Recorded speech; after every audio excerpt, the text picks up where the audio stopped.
Olá, gente! Vamos para mais uma aula de biologia. E na aula de hoje, a gente vai dar sequência aos nossos estudos de evolução. Na aula passada, a gente viu as teorias evolutivas e na aula de hoje a gente vai ver os fundamentos da evolução e a teoria sintética da evolução. Mas inicialmente eu gostaria de discutir uma coisa com vocês, Porque muitas vezes falam assim, a teoria da evolução é só uma teoria, não tem nada comprovado. Aí eu trouxe essa tirinha aqui para vocês que explica direitinho como é que é feito, a ciência, como é que chega à teoria científica e que na verdade ela é provada, mas ela fica com o nome de teoria. Aí tá aqui a moça afirmando, a evolução é só uma teoria. Muita gente pensa que uma teoria é só uma hipótese, uma crença ou algo que não foi ainda comprovado com 100% de certeza. Claro que não. Por exemplo, você tem um gato, aí você mora sozinho em casa, você chega depois da escola, você chega depois do trabalho e tem um vaso quebrado. Você vê aquilo, o vaso quebrado, você vê que tem o seu gato ali e você cria uma teoria. Provavelmente, o meu gato quebrou o vaso. Isso é uma teoria. Aí você pode testar a hipótese, o quê? Colocar talvez uma câmera de segurança, dar uma olhada, aí você vê na câmera de segurança que seu gato tem mania de ser, enfim, é um gato estabanado, sai mexendo em tudo, jogando tudo pro chão. Aí você comprova a teoria de que foi o gato que quebrou, o vaso de planta. Mas voltando aqui, Na ciência, uma teoria é uma moldura de trabalho que explica fenômenos de forma concisa, coerente, sistemática e preditiva. Então, quando a gente fala de teoria científica, de um fato científico, a gente começa com a hipótese. Essa hipótese ela será testada e ela será sustentada por evidências que serão consideradas válidas. E elas são válidas, gente, quando elas podem ser preditivas, elas podem ser previstas e também repetidas. Portanto, quando alguém diz, a evolução é só uma teoria, tem razão, ela é só uma teoria, mas ela é uma teoria muito bem comprovada. E a gente vai ver, tanto nessa aula quanto na aula seguinte, mais na aula seguinte, quais são as evidências que sustentam a teoria da evolução, tá bom? Vamos começar. Inicialmente, eu gostaria de falar com vocês um pouquinho sobre a teoria populacional malthusiana. Certamente, vocês já ouviram falar sobre essa teoria populacional malthusiana ou na aula de geografia ou na aula de matemática, porque ali os dois acabam se cruzando.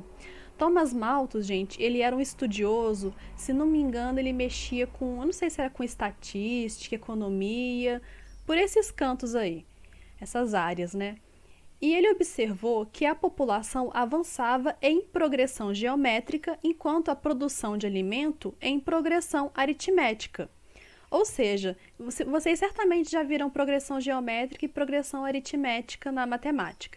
A progressão geométrica, a sequência numérica vai avançando rapidamente. Já na progressão aritmética tem um avanço, só que é um avanço mais lento. E se a população avança em progressão geométrica, eu simbolizei aqui de azul, fiz um gráfico aqui bem tosco, mas só para ilustrar para vocês.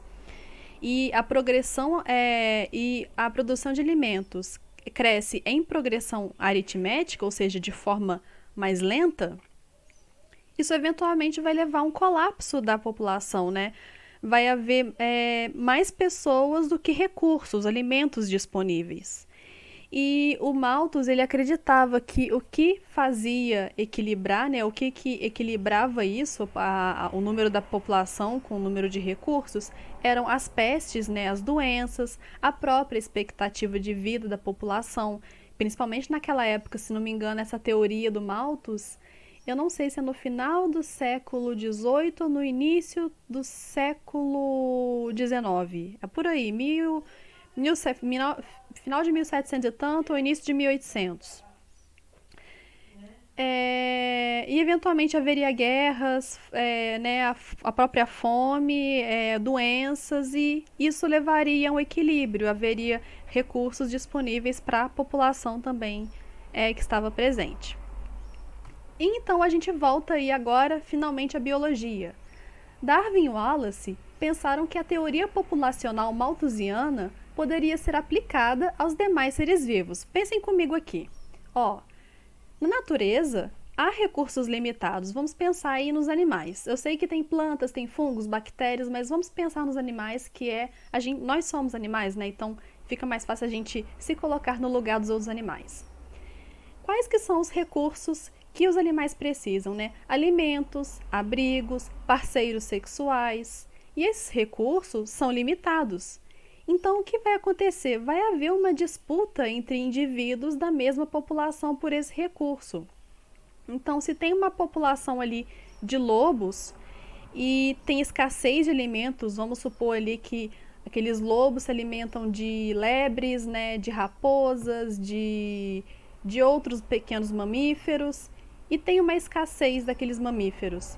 Eventualmente vai acontecer uma disputa entre os próprios lobos para conseguir, né, para ter acesso a esses recursos.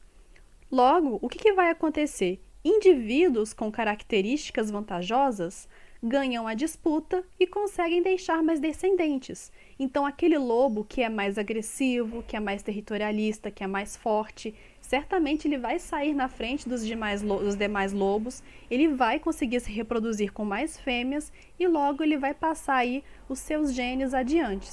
E é isso que é a seleção natural. Nesse exemplo do lobo aqui, esse lobo fortão, bonitão, foi selecionado. E agora a gente vai discutir sobre a teoria sintética da evolução, mas vamos fazer um resgate histórico antes aí, né? Ou do que se sabia até então. Vocês lembram do Mendel e suas ervilhinhas? O Mendel, né, trabalhou ali com características que podem ser herdadas, né? Ele cruzou ervilhas amarelas, ervilhas rugosas com ervilhas lisas, ervilhas verdes. Ele também analisou coloração de flores e ele registrou tudo isso, né? Publicou um livro e tudo isso na metade do século XIX. Já Darwin e Wallace, os dois depois trabalharam em conjunto, né? No início eles tiveram suas ideias, desenvolveram suas ideias de forma separada, mas depois eles trabalharam juntos. Com a ideia de que os seres vivos sofreram modificações ao longo do tempo, em uma escala de milhões e milhões de anos, e que provavelmente houve uma pressão seletiva, que é a seleção natural, sobre esses animais. Logo, os animais os seres vivos que existem hoje, eles obtiveram sucesso nessa seleção natural. Isso tudo eles tiveram essa ideia no final do século XIX. É importante frisar, gente, acho que eu já falei isso para vocês, que naquela época a comunicação, né, entre as pessoas no geral era bem limitada, eram por cartas, os livros às vezes demoravam anos a serem publicados e anos para serem replicados e lidos pelas pessoas.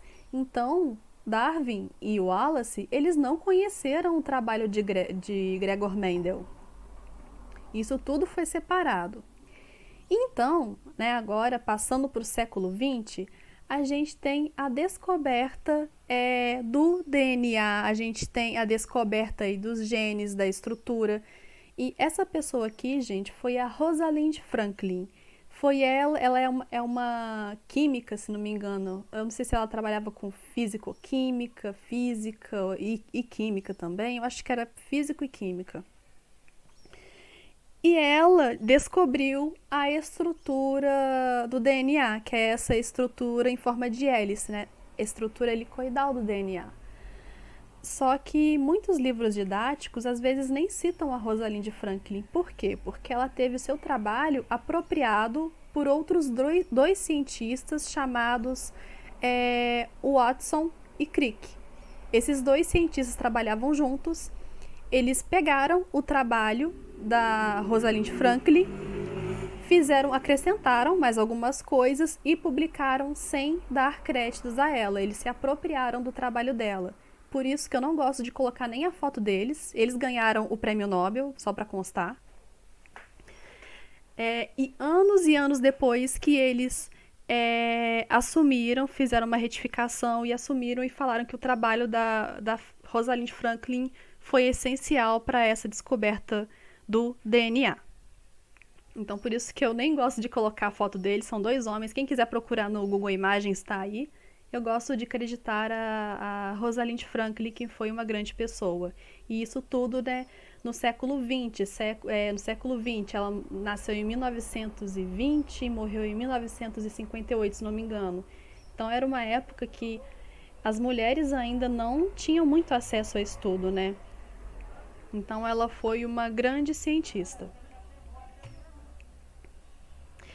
E com isso, né, no início do século XX, como eu citei para você, né, para vocês, os avanços aí que a Rosalind Franklin descobriu a estrutura helicoidal do DNA, outros conhecimentos também foram avançando, como o próprio DNA, como eu falei, a biologia molecular, em que estudam as moléculas presentes nos seres vivos, avanços na ecologia, na biologia reprodutiva.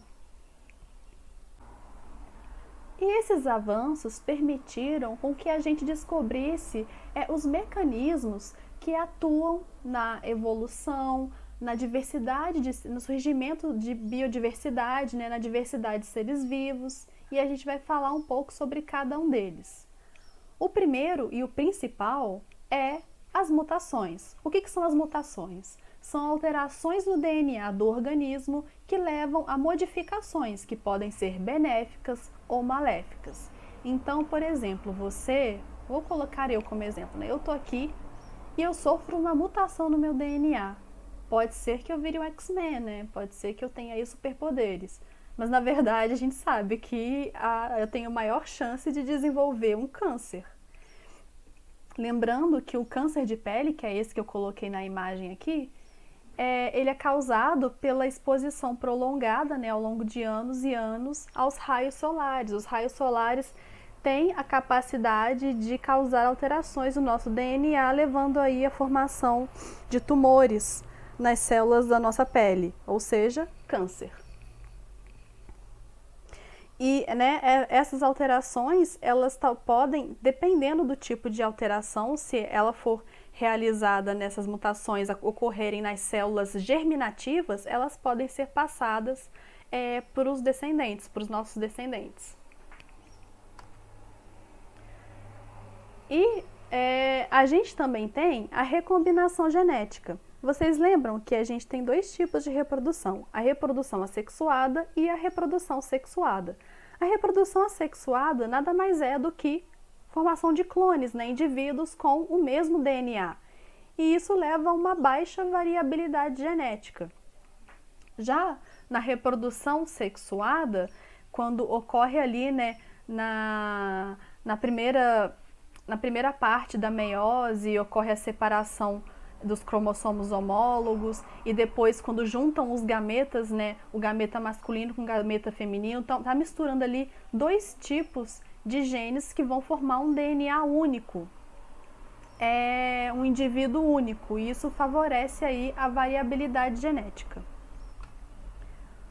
Outro fator que influencia aí na evolução, né, são as migrações. O que são as migrações? São a entrada ou saída de indivíduos de uma população que favorece a introdução de novos genes na outra população, aumentando assim a variabilidade genética. Então eu coloquei um exemplo aqui. Vamos supor que tem duas ilhas, né? Uma ilha tem passarinhos ali da mesma espécie, só que eles são todos vermelhos. Já na outra ilha tem passarinhos que são da mesma espécie, mas tem ali a coloração verde, apresentam as penas verdes.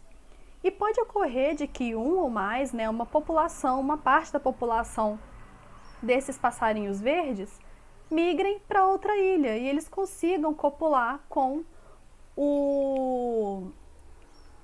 a outra população ali dos passarinhos vermelhos.